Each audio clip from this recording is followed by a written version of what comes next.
Today's lesson is about nonfiction genres.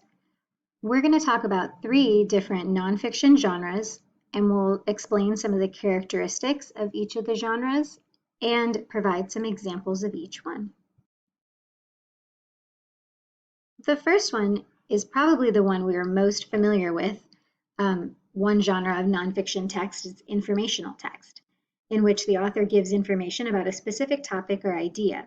Some of the characteristics of informational text is that it has a main idea and supporting details.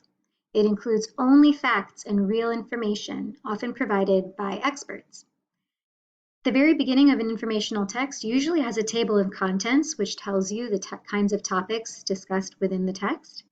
And throughout the text, you'll find various text features that help you understand the information better, such as diagrams with labels, photos with captions, glossary, or maps and graphs. Here are some pictures of examples of books within this genre of text. Another nonfiction genre is narrative nonfiction. These books tell the story of a real-life person. Characteristics of this genre include that the subject is a real person, the story of their life is told in order.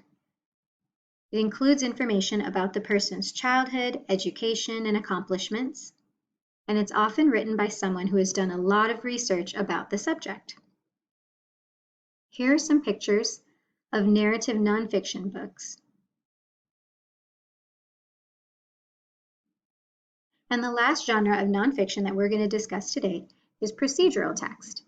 In a procedural text, the author gives information about how to do something. Procedural texts usually have a title that says what the final product will be. It has an introduction.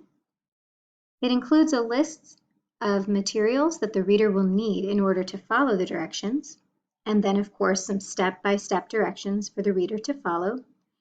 And it usually has pictures that show each step as well as the final product. Here are some examples of procedural text.